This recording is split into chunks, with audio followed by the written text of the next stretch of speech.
You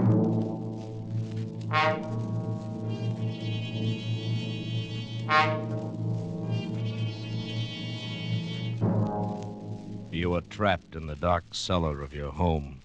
Beside you is the murdered body of your wife. And above at the front door are your friends looking for you, tracking you down, cutting off your escape.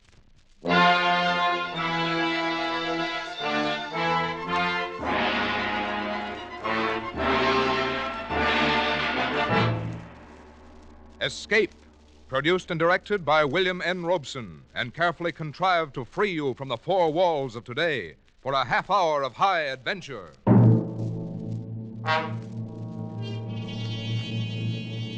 Tonight we escape to a university town in England and a household where hate holds sway as we listen to John Collier's famous story, Back for Christmas.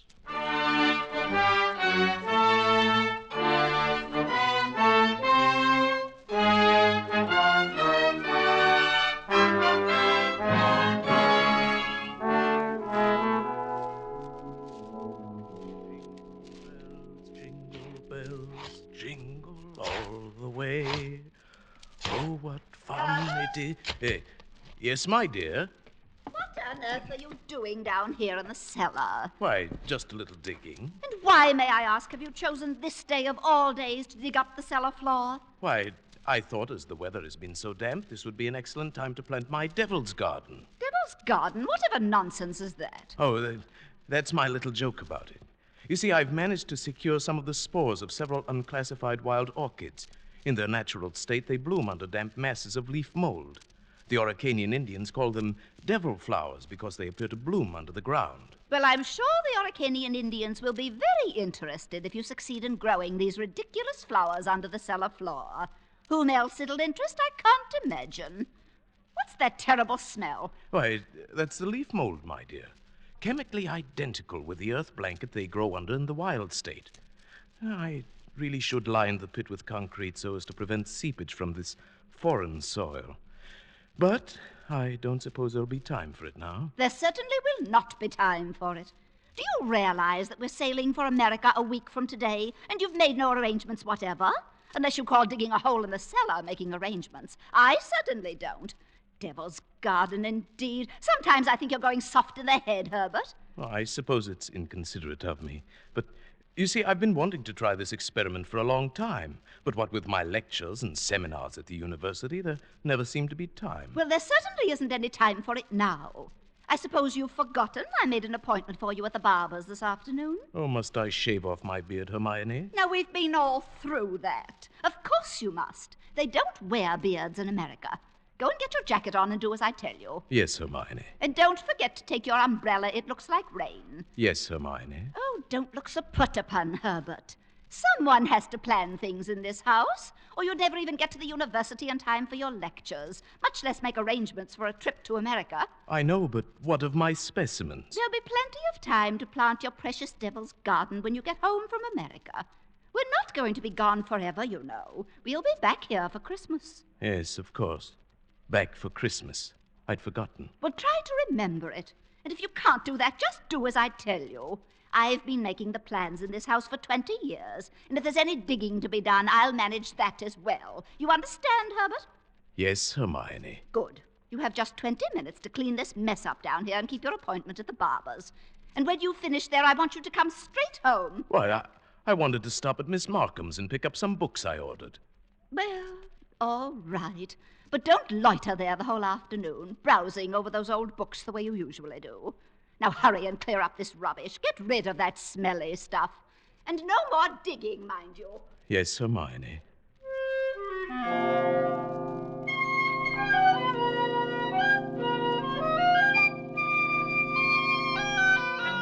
Yes, Hermione.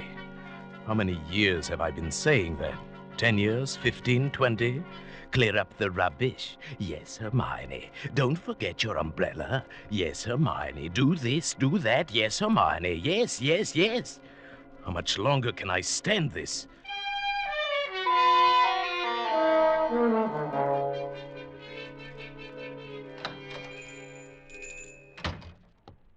Good evening, sir. Good evening, Miss Markham. Why, it's Professor Carpenter, isn't it? You didn't recognize me. Oh, you look ever so much younger without the beard. 20 years at least. 20 years. Oh, you'll be glad to know those books you ordered have finally arrived. Books? Phytotomy of phalloid gametophytes and coniferous shrubs of North America. Those are the ones you ordered, aren't they? Oh, yes. Thank you. You're very kind, Miss Markham. Why kind, Professor Carpenter?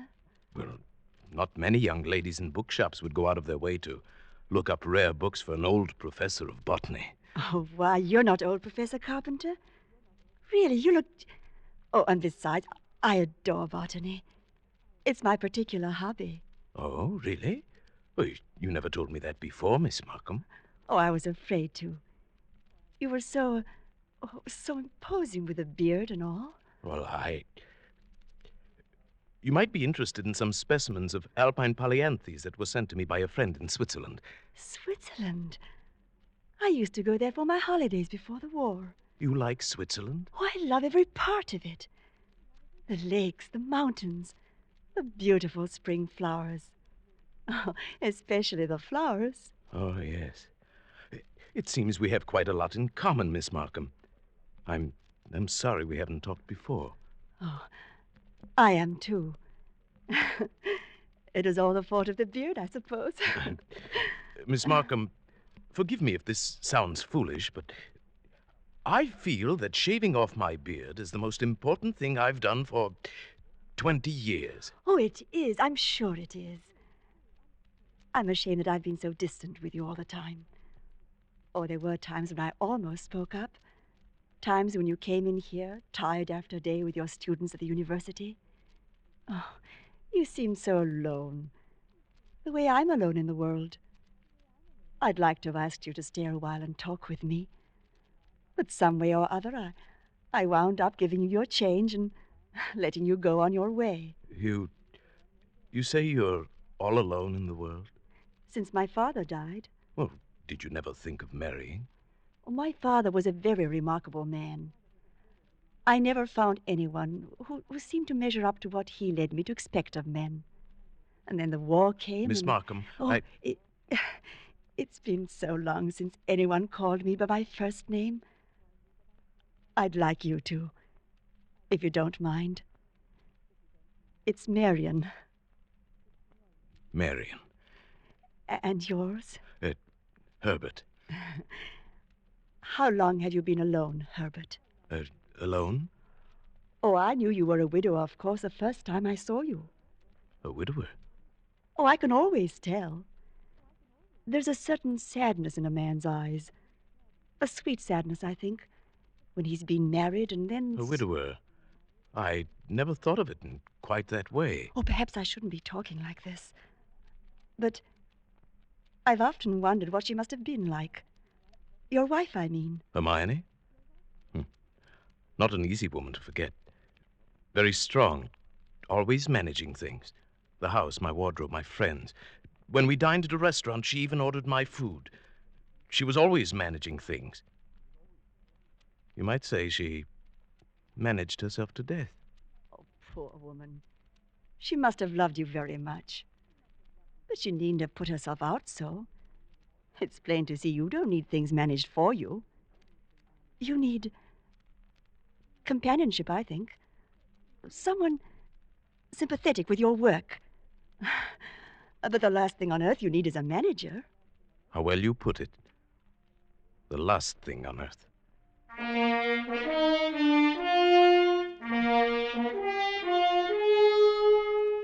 That's the first time I thought of it, of course.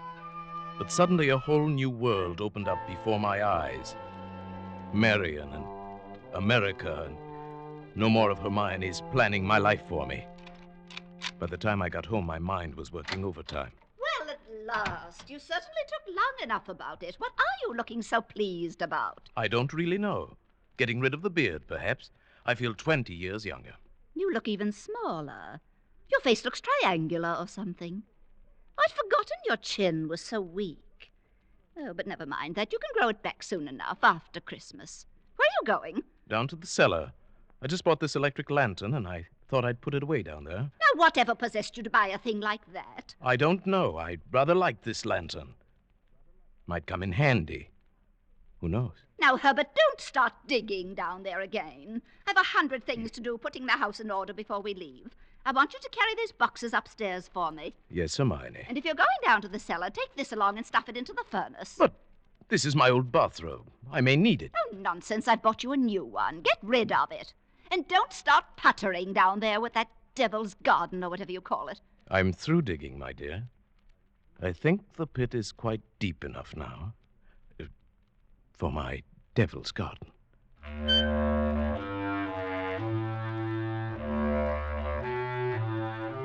It would all have to be carefully planned, of course. Just as carefully planned as Hermione was planning the trip to America. We both went about our respective engagements as the days passed. I spent all the time I could with Marion, and finally she consented. And then it was the last day, the big day, the day we were to sail for America. Operator, are you there? I'm still waiting on that call to Salisbury. Oh, well, put them on quickly. Hello? Is this Paul Holt & Sons? Mrs. Herbert Carpenter here. Did you receive my letter? Oh, good. Now remember, we'll be back for Christmas, and I want the job done without fail. What's that? Oh, no, I'm sure he doesn't suspect anything. Send the bill to me in New York as I instructed you. Oh, thank you so much. Oh, there you are, Herbert. Where have you been? Backstairs.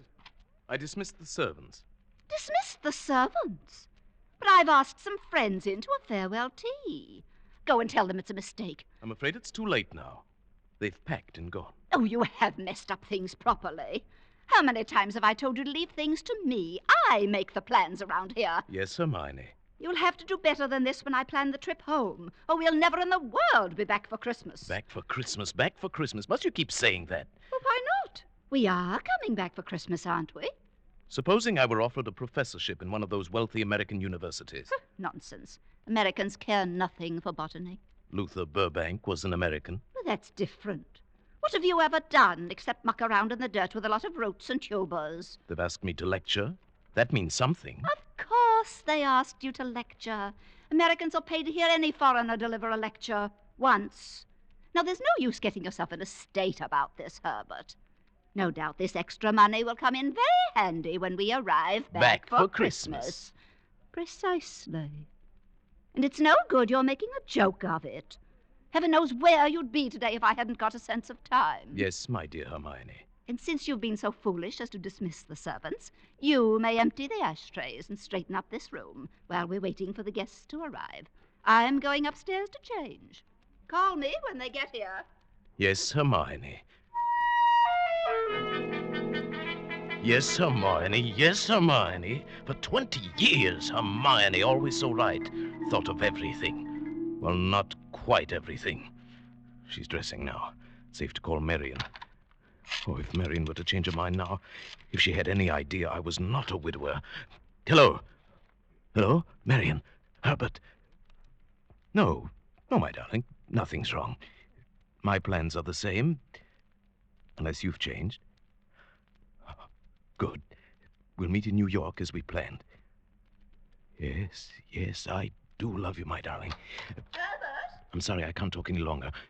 Yes, I'll meet you in New York a week from tomorrow without fail. Goodbye till then. Herbert, were you talking on the phone just now? Yes, Hermione. Whoever was it? Freddie Sinclair, of course. Oh, didn't I hear you say something about meeting somebody in New York? Why, yes. Old Freddie said he might possibly get out to America before we leave, and I said, of course, we'd meet him there if he decides to go. That seems very peculiar. But then all of your friends are peculiar. Yes, Hermione. And just look at your jacket. Have you been digging in that cellar again? Yes, Hermione. Well, there's no need for it. You can't possibly get that Devil's Garden thing finished. Go and change your clothes before the guests arrive. Yes, Hermione. Oh, never mind. I see somebody coming up the walk now. Go and let them in. Yes, Hermione. Herbert. Yes, my dear. Look out the window. There's Professor and Mrs. Hewitt.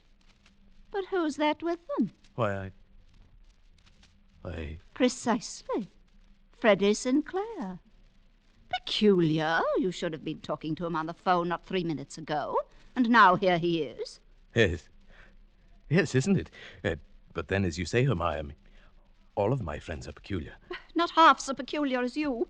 Digging in the cellar an hour before we leave for America. Just look at yourself. And now that I think of it... Yes, Hermione? Oh, never mind. Go and let them in. You were going to ask me something, Hermione. But the hole I'm digging in the cellar. Oh, good heavens. Stop rolling your eyes about that way. One would think you were digging a grave down there instead of a storage bin. Yes, Hermione. What's that? I said yes, Hermione. Oh, bother. Open the door and stop saying yes, Hermione. I think, my dear, I've said it for the last time.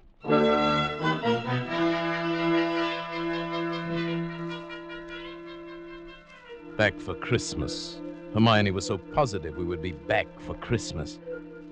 That last afternoon, pouring tea for a few friends who had come in to say last-minute farewells, she kept reiterating. Oh, I promise you, Mrs. Hewitt. Remember, we absolutely must have you with us for Christmas. Oh, we'll be back. It's not absolutely certain, of course. Herbert, what do you mean it's not certain? Of course it's certain. After all, Herbert, old boy, you've contracted to lecture for only 3 months. Quite right, but then, of course, anything may happen. Oh, Herbert adores being unpredictable. Now, what other man would dig a great hole in the cellar on the very day he was leaving for America? A hole in the cellar? Yes. He's going to put some unclassified wild orchids down there. A devil's garden, if you please. Sounds mysterious. That's Herbert, though he's really quite simple once you find out what he's up to. Now, take that telephone call he put through to you a few moments before you arrived, Freddie. To me? Yes. Herbert wanted to surprise me about your plan to meet us in New York next month. That's why he called, of course, to ask you not to mention it. But, my dear Hermione, Herbert couldn't possibly have telephoned me within the past hour. I've been walking in the park since 3. He didn't telephone you? Well, how could he? And as for my going to America... Oh, now, come, Freddie. You may as well own up. Hermione has found me out again. But, Herbert, old chap, I really don't understand. There. You see what a poor liar Herbert makes. He's red as a beetroot. Aren't you ashamed of yourself, Professor, stringing poor Hermione along like that? And as for you, Freddie, I'm furious you said nothing to us about going to America. But look here, old girl, I've been trying to tell everyone that I have Oh, stuff and nonsense. The game's gone on long enough. Perhaps Herbert's merely planning a surprise for me. Yes, let's leave it at that, my dear. Well, we must start getting ready. It was marvelous of you to come in to say goodbye.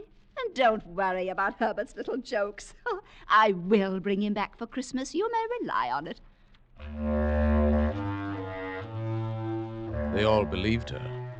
For years, she'd been promising me for dinner parties, garden parties, committees.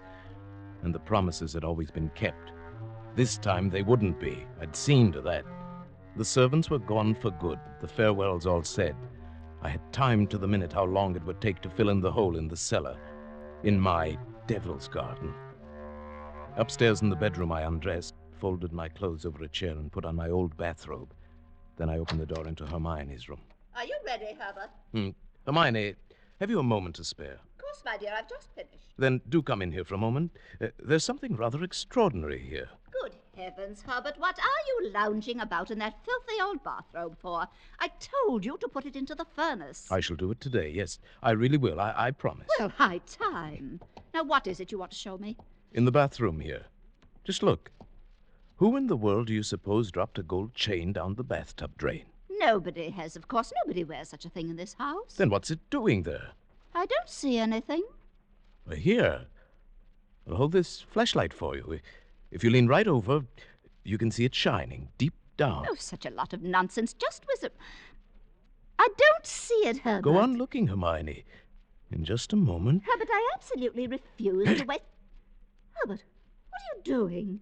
Take your hands off my neck. I will, Hermione, just as soon as I've finished the arrangements for my trip to America. What are you talking about? You thought you were the only one who could plan things, didn't you, Hermione? Well, I've been making some plans of my own this past week. In exactly 2 minutes, you'll be dead, Hermione. You see, 2 minutes. I've planned it very accurately. You'll never get away with it. Let me go. I thought you'd say that, but I will get away with it. You won't mind the smell of the leaf mold down in the cellar when I take you there today.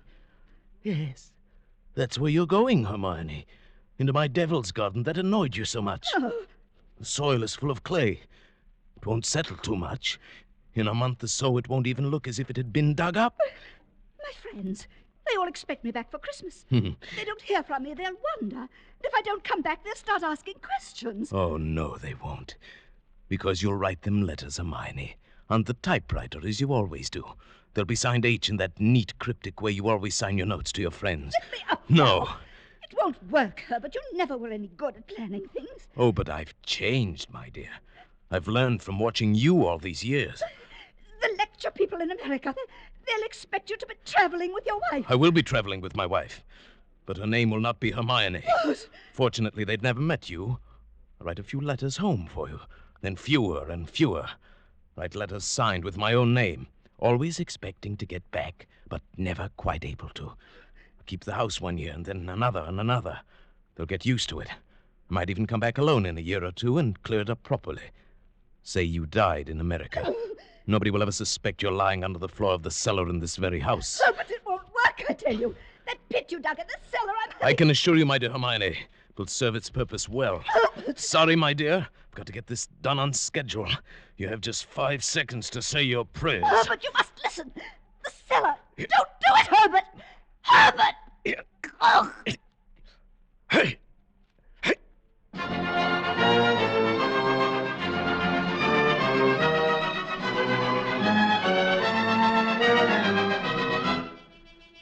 The water cut off at the main as I knew she would order it. She was so thorough, but so was I. Strangulation. Nothing to wash up. The electric current shut off exactly at 1 o'clock, just as she ordered it. She thought of everything. So did I. My nice new electric lantern, plenty of light to work by in the cellar. The old bathrobe she wanted me to throw away came in handy now if there should be any chance bloodstain. Then into the fire with it afterwards, the last evidence of my devil's garden. It was going well. Still an hour till I had to leave for the boat. The hold was almost filled. No. Oh, no, not now. Go away, please. Whoever you are, go away. Did I lock the front door? If it's the Wallingfords... Oh, no, no. Go away. Go away. I say, Herbert, old thing. Woohoo, Hermione! Just keep calm, quiet. They won't look down in the cellar. Keep calm. They'll go away. Where the dickens can they be? Oh, the car's there. Maybe they popped round to Liddell's. Oh, it must be. Oh, the shops, maybe. Something at the last minute. Oh, not Hermione. Shall I shout? Oh, don't. Might not be peaceful. No harm in a shout, my love. No, let's come in our way back. Hermione said they wouldn't leave till 7. Oh, all right. Only I want a last drink with old Herbert. He'd be hurt, you know. All right, let's hurry. We can be back by 6:30. 6:30. There's still time.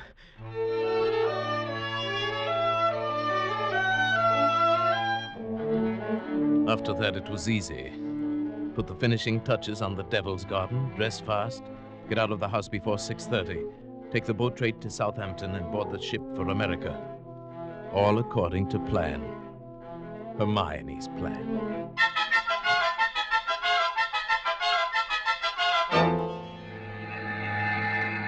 I say, Stuart.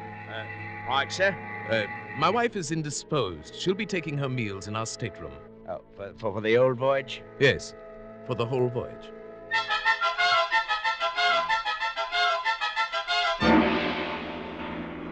Well, I trust your wife is feeling better this morning, Professor Carpenter. Yes, a little. Not yet well enough to leave her cabin. Oh, I'm sorry. Oh, by the way, here's a copy of the radiogram you sent for your wife last evening. Oh? Oh, thank you. I'll just check it over. I say, look here. What is it? Did the typist make a mistake? No. No, nothing important.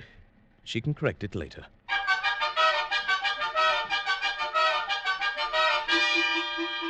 For a moment, I had the feeling that Hermione had been leaning over my shoulder again, correcting what I'd written, as she always did. I had written a radiogram to Professor Hewitt and his wife. Haven't been out of my cabin the whole beastly trip. Herbert well. We now doubt we will be back for Christmas. The copy read, we no doubt will be back for Christmas. Exactly what Hermione would have written. The rest of the voyage was uneventful, and Marion and I met in New York and were married just as we'd planned. Just as we'd planned.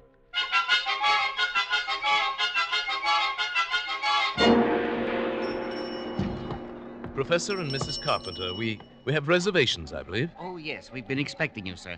Boy, take Professor and Mrs. Carpenter's luggage up to their suite. You know, Mrs. Carpenter, you're quite a surprise. Your letter reserving the rooms was so thorough, I was expecting an older, more forbidding sort of person, frankly, ma'am. Oh, no. As a matter of fact, we're just married. But my letter reserving the room. I wrote the letter, my dear, and signed it Mrs. Herbert Carpenter. Purely a joke. Oh, what a cunning old fox you are, Herbert. Now that I think of it, I am, rather. Oh, I almost forgot. There's a letter for you, Mrs. Carpenter. A letter for me? I wonder who on earth... Well, we shall find out in good time. Come along, my dear. We're keeping the boy waiting.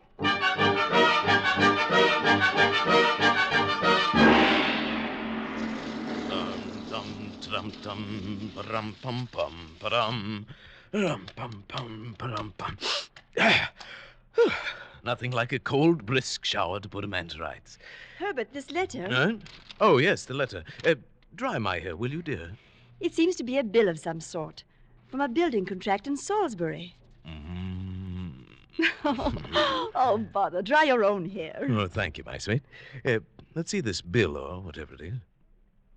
It's very puzzling. Herbert. You were a widower, weren't you? I mean, Hermione isn't still alive. I can assure you she is not. Let's have that letter. Dear madam, this is to acknowledge your order, together with the key... Together with the keys to your house in Launceston Place. Our men had no difficulty in finding the place where your husband had begun the excavation in the cellar, but apparently changed his mind at the last moment and filled it in again. Oh, no. What is it, Herbert? Our men will begin digging tomorrow, and you may rest assured that it will be a professional job and will be completed in ample time for your surprise Christmas present to your husband. We are happy to be conspirators with you in this thoughtful gesture and hope that Professor Carpenter will be pleased at the results of our work on what he so quaintly calls his Devil's Garden. Very truly yours, Paul Holt & Sons Contractors. What does it mean, Herbert? It means that Hermione was right. I will be back for Christmas.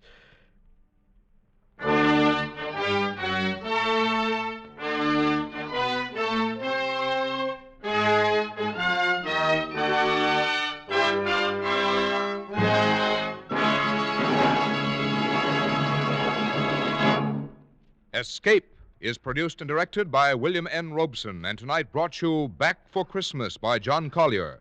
Adapted for radio by Robert Tallman, with Paul Frees as Herbert, Eleanor Audley as Hermione, and Marta Metrovich as Marion. Music is conceived and conducted by Cy Fuhrer. Next week... You were lost in a London fog, exhausted and frantic, unsure if the figures looming around you are real or creatures of your fear.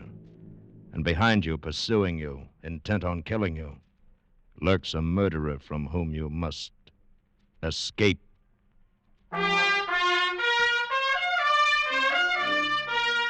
Next week, we escape with Algernon Blackwood's ghostly story, Confession. Good night, then, until this same time next week, when again we offer you Escape. This is CBS, the Columbia Broadcasting System.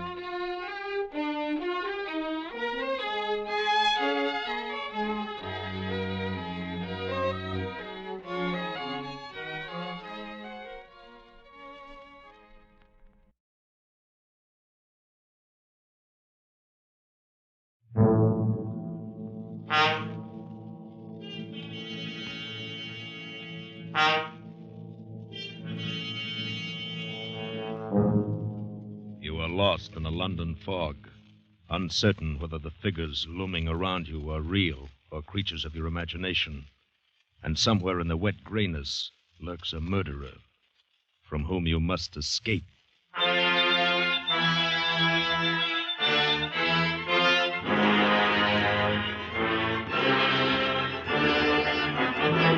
Escape, produced and directed by William N. Robeson, and carefully contrived to free you from the four walls of today for a half hour of high adventure.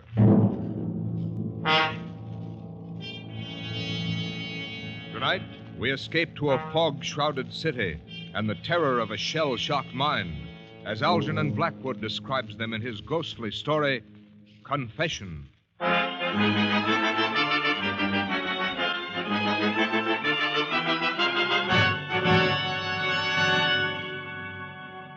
There was no doubt about it. The woman was dead. Her cheek was cold to my touch. The head of the long, sharp hatpin protruded from her breast above the heart. She was dead, murdered. And I stood there by the bed, my brain whirling crazily. I was alone in an empty house with a murdered woman. And then suddenly fear flashed across my brain and cleared it. I heard the door below open and close. Footsteps. Someone was coming across the downstairs hall, onto the stairs. Coming up here. In a moment, I would be discovered.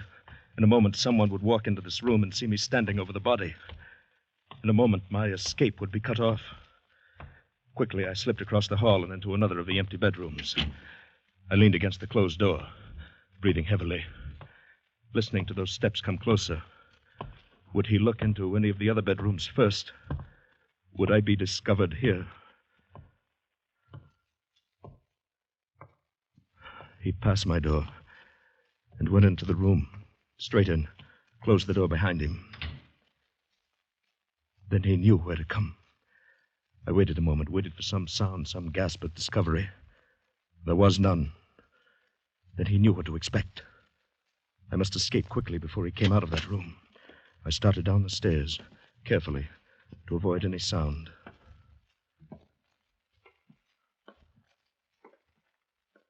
And suddenly the door of that room opened. The beam of a flashlight searched down the hall. I took the stairs 3 at a time, burst open the front door, and fled into the street, fled into the sanctuary of the fog.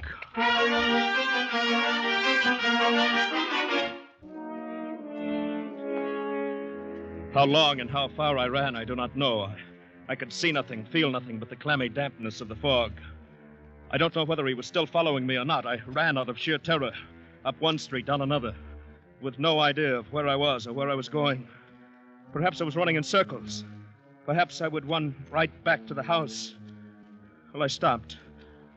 I leaned heavily against the wall. My hands were shaking as I raised them to my perspiring face. I held them there to steady them, ran them through my wet hair. My hat. I didn't have it. I'd left my hat back there in that room, on the bed beside that dead woman. And it had my initials in it.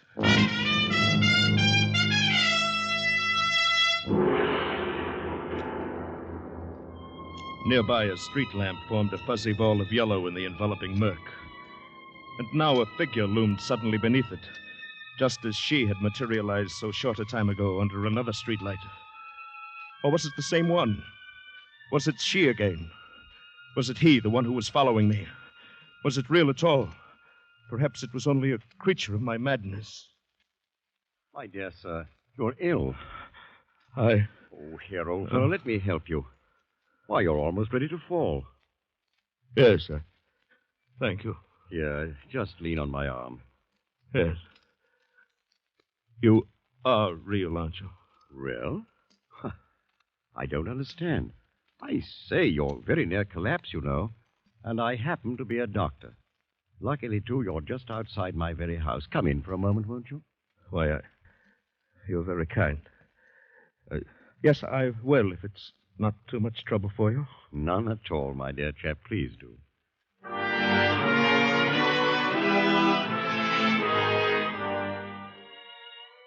Within 5 minutes, I was seated in a comfortable chair before a toasting fire, sipping a hot cup of tea. I could feel my nerves relaxing, but the traces of my illness must have been clear on my face, because my host observed. Your trouble is shell shock, isn't it? Why, yes. How did you know? I've been in the service, and I'm a doctor. Oh, of course. I only meant I'm supposed to be recovered, or almost. But I got lost in the fog, felt ill suddenly. Terrified, you know. I know. You should never have been out on a night like this. If you've got far to go, you'd better let me put you up. You're very kind indeed, but I don't want to be any trouble. No trouble at all. I'd like to be of help. It's the least we veterans can do for each other. Oh, the blasted war. Thank goodness it's over. You're not English, are you? No, Canadian. I haven't been demobilized yet. I'm still in the Army hospital at Regent's Park under the care of Dr. Henry. Ah, yes. Very good man. I'd say he's done well by you. Up till tonight, I mean. Yes. Of course, we had no idea there would be a fog. I still get in a panic when I feel all alone. Well, that's usual, but then there was something more than that tonight, wasn't there? What do you mean? Simply that you've had rather a severe shock quite recently, haven't you? How did you know that? My dear chap, I'm a doctor. My business to know. You were in much too agitated a state when I found you for me to suppose it could have been done simply by the fog. And if I may hazard another guess, I should say it would be a relief to you and wise as well if you could unburden yourself to someone who would understand. Am I not right? Someone who would understand. That's just it. I doubt if there is anyone like that. It's so incredible. Oh, the more incredible, the greater your need to tell it. Repression in cases like yours can be dangerous, as you must know. You think you've hidden it, but it bides its time and it comes up later causing a lot of trouble. Confession, you know. Confession is good for the soul. Yes, I suppose you are right. But it is so wildly unbelievable. Since we're strangers, my belief or disbelief can make no difference. And I think I can promise you in advance that I shall believe all you have to say. Well, but I've got to tell somebody about it soon anyway. Cigarette to help the telling? Thank you.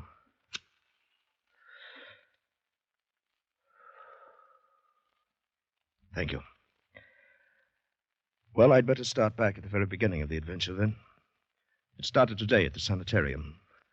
I've been there for some months, and today, when Dr. Henry called to check on me, I knew... Well, young man, you're as fit as a prize heifer and twice as frisky. The diet here must agree with you. I have no complaints, Doctor, but if I'm well again, then I'd like to get back into circulation. Will you listen to him, nurse, rushing things as usual?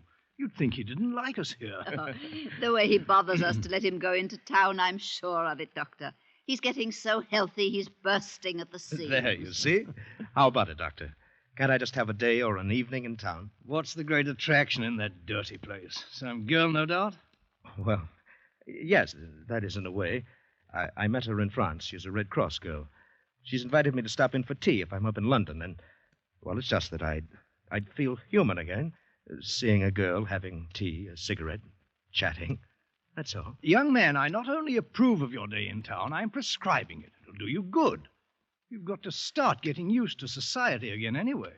And you think I can manage it alone? Why not? You get around the neighborhood by yourself well enough, don't you? There's nothing so very different about London. Certainly nothing to be afraid of. No, of course not. Call the young lady and find out the directions, where to get off the underground, what turns to take, and so on.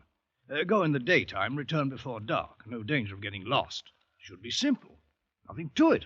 Do you good. Then this means I'm getting better. I'll be able to go home soon? There you go. Rushing things again. But yes, I think perhaps we're on the last leg. Oh, that'll be all, nurse. Yes, Dr. Henry. Now, tell me, young man, what about your friends? No, Doctor. I think they've deserted me. I don't see them anymore. No more ghosts. No more dead comrades stopping in for a chat. Good.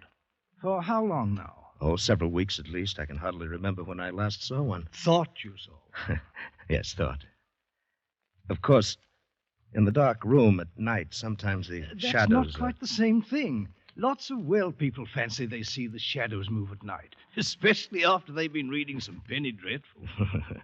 Yes, I suppose so. At any rate, you can distinguish between the real people and the unreal now, and that's a big step, considering how you were a few months ago. Well, it's only when I feel completely alone, cut off, that the old panic begins a little, but not as much as before. Many people don't like to feel alone and cut off, but they can fight down that panicky feeling, nip it in the bud. So will you in time. But I must warn you, A severe shock could undo all our work. By all means, avoid shock.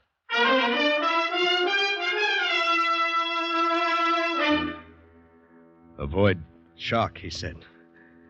Very funny, isn't it? But who could have known then what would happen? How could I have suspected as I went about planning my day in town, my holiday? I called the girl, arranged our tea party. I was to be at her little house in Morley Place at 4. So easy to find the first time. With your Canadian backwoods instinct, she'll probably manage it better than any Londoner. Yes, I'm sure I will. It's near South Kensington Station, then. Exactly. You change at Piccadilly Circus. Yes. Without leaving the underground station. And come to South Ken. That's 3 streets left from there. Then 2 right, 1 more left, and right again into Morley Place. It's really not far. Oh, I'll find it, all right. Now, don't go to any great bother. Oh, you just leave that to me. This is a special occasion, you know. Till 4, then. Until 4. Yes. Thanks.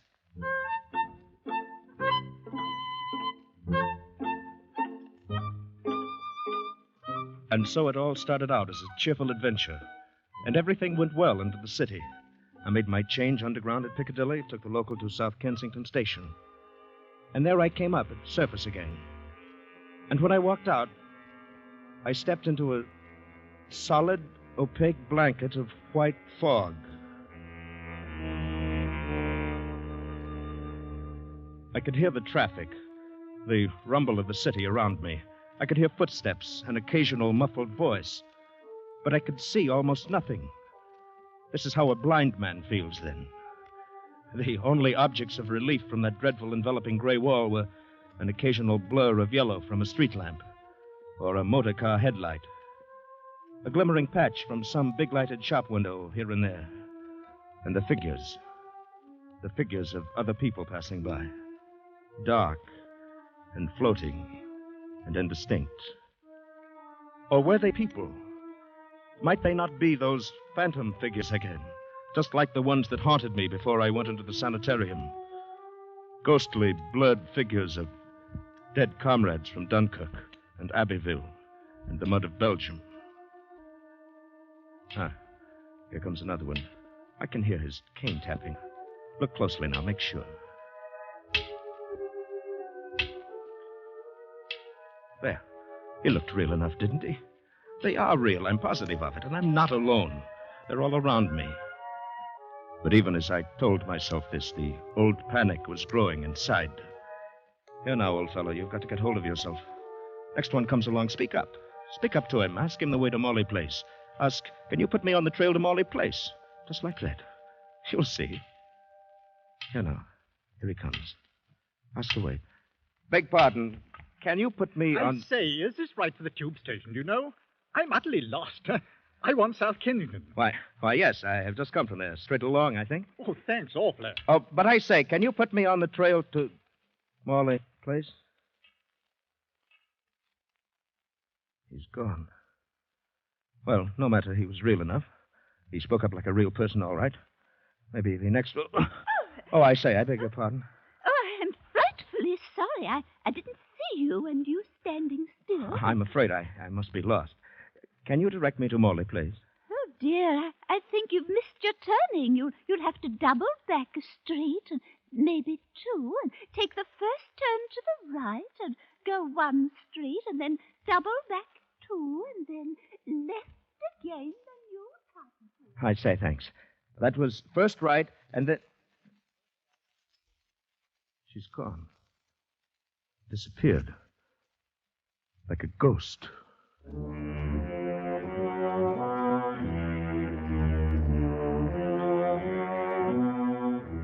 The panic was rising in me. They were real people, yes, but they appeared and disappeared so disconcertingly quickly. And when I turned off down the main street, there were fewer of them. I turned again and again. But I couldn't remember the directions. Suddenly, I knew I was lost. And now I was in some little backwater where passers-by were rare, where no one came, where I was alone.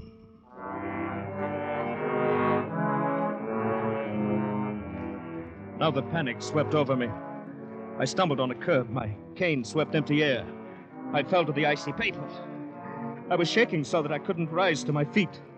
I crawled across the open space of the street on my hands and knees. Only when I crossed the curb and felt a warm wall could I stand up again. And then I stood there, shaken and frantic. Morley Place must be very close, the little Red Cross girl waiting with her warm fire and hot tea. But where? Where?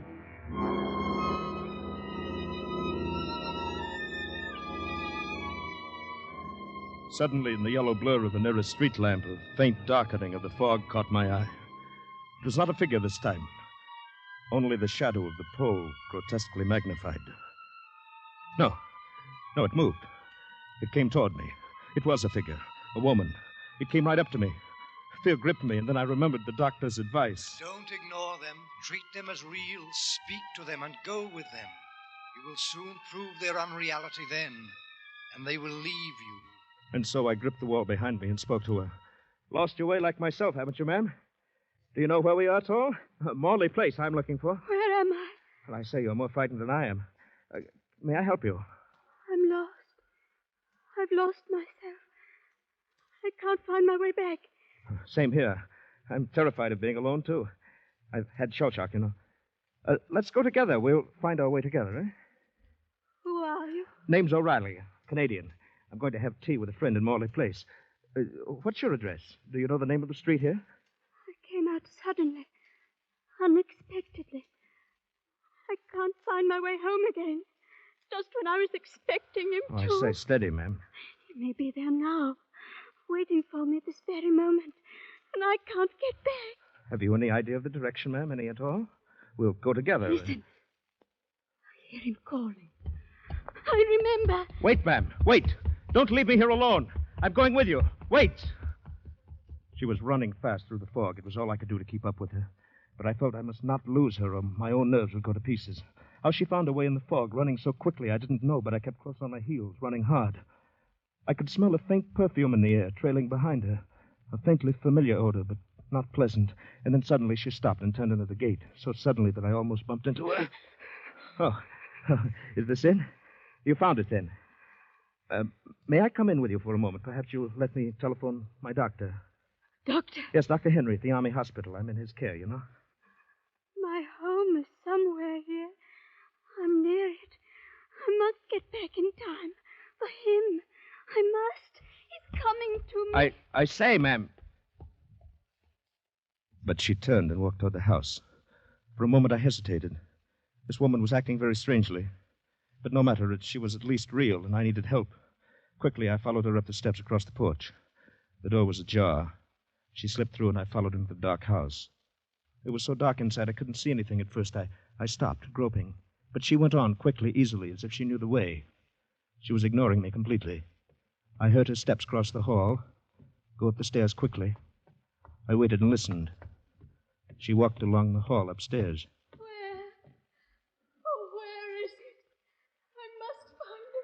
And now the hair on my neck felt as if it were rising.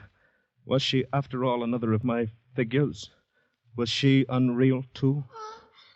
At last, I've found it. I'm home again. I heard her open a door upstairs, go in and close it after her. Then there was silence, profound silence. And I was alone in a dark, unoccupied house. The white-covered furniture in the hallway loomed like ghosts. And there was no sound. I felt my panic coming back. But she was upstairs. And at least she was companionship.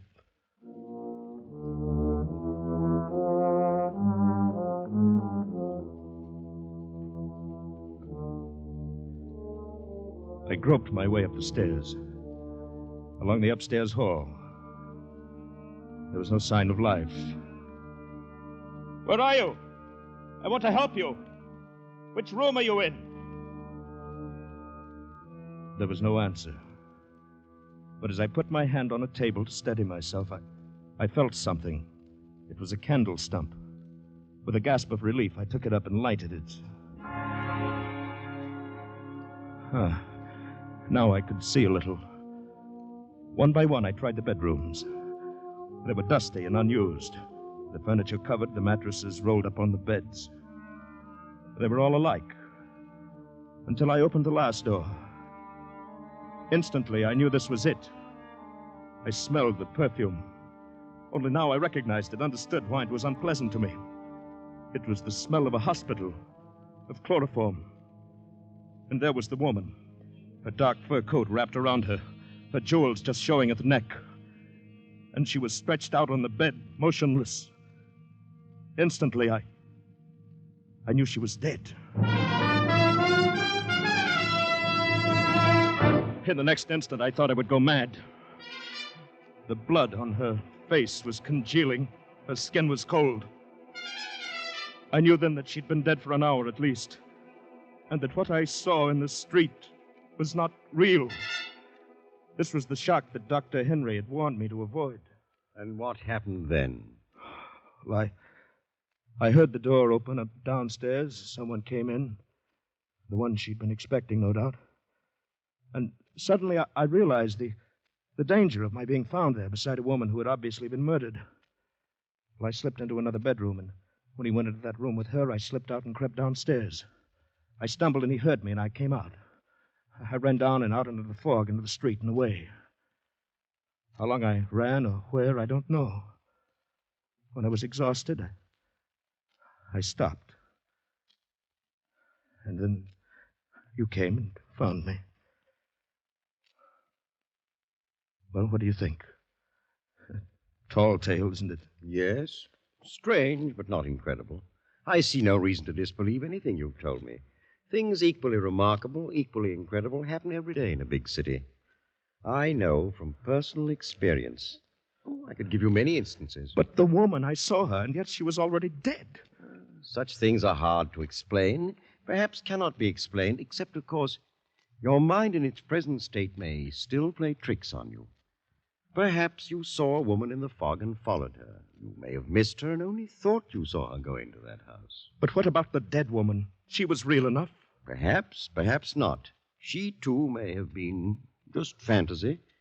You may never have left the street. No, I'm sure of that, at least. I must believe it. She was real, and the man who came up the stairs was real. If I didn't believe that, I think I should go mad. Yes, perhaps that is important. Then, let me see. Have you any proof of what you saw? Something, perhaps, that you carried away with you? None. But wait. I left something there. My hat. I left it on the bed beside her body. My initials were in it. Ah? And so, if it was all real, I shall be getting a visit from the police one day soon. Perhaps. And then I'll know. And I'll be charged with murder. I don't think so. You think the police would believe this fantastic story? As I told you, many strange things happen in a city like this.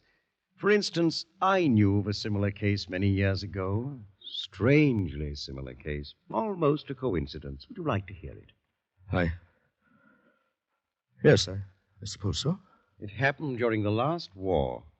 A colleague of mine, a surgeon now dead, married a charming girl, young and beautiful. He was wealthy, and they lived comfortably for many years. They seemed happy together. Then came the war, and he went overseas. His income was stopped, of course. The big house closed. His wife found life not so pleasant as before, and somehow she blamed her new hardships on him. You see, she was devoid of imagination, without any power for sacrifice. But she was still young and beautiful. The inevitable young man came along to console her. He was rich. They planned to go off somewhere. Only by chance, the husband came back from overseas suddenly. Just in the nick of time. Well, he should have let her go. He was well rid of her, I'd say. Well rid of her, yes. Only he decided to make the riddance final. He decided to kill her and her lover. You see, he loved her. He planned the time and place carefully. They met, he knew, in the big house, now closed. He waited for them there. The plan failed, however, in one important detail. She came at the appointed time, but without her lover. She found death waiting for her. Oh, completely painless death. But the lover did not come. The door had been left open for him. The house was deserted, and it was a foggy night, like tonight. But he did not come. Instead, a stranger came. Aye. And where was the surgeon all this time? Waiting outside, concealed in the fog. He saw the man go in, and he followed him to kill him. But the man was a stranger. He came in by chance, like you, to shelter from the fog. I think that I should... Why, what is the matter, sir? Well, I really must be going. Oh, of course, if you wish. Thank you for your kindness and hospitality. Oh, it's been a pleasure, young man. I enjoyed your story, although I confess I expected one a little different. Your coat? Thank you. I'll walk with you to the door and give you the directions. You're in luck. I think the fog's lifting a bit. Doctor, may I ask, your friend, the surgeon, was he ever caught? That's the part of the story I don't know. He was clever enough so that I doubt it. Unless he told somebody, made a confession. I see. And even so, unless that other person had some proof. Oh, by the way, you can't walk about in the fog without a hat. Here, it's an extra one of mine. You needn't trouble to return it. Thank you. Thank you very much.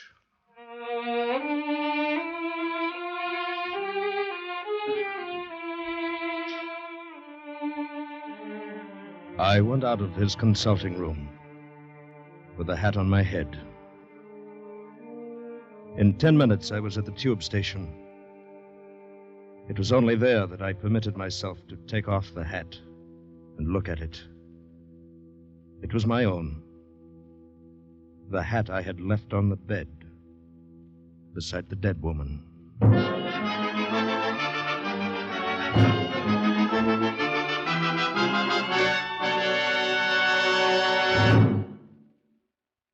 Escape is produced and directed by William N. Robeson, and tonight brought you Confession by Algernon Blackwood, adapted for radio by John Dunkel, with Bill Conrad as O'Reilly, Ramsey Hill as the doctor, and Peggy Weber as the woman in the fog.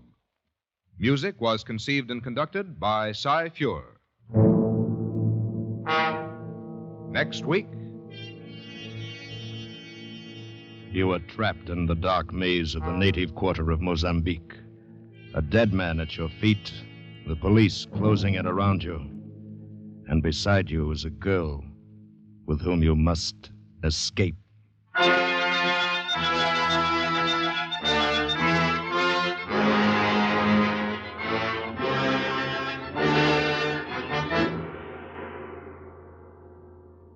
Next week, we escape with Percival Gibbons' fast-moving adventure, Second Class Passenger.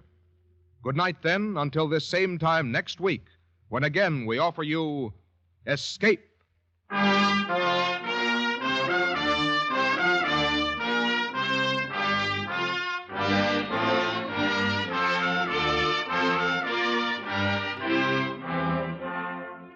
This is CBS, the Columbia Broadcasting System.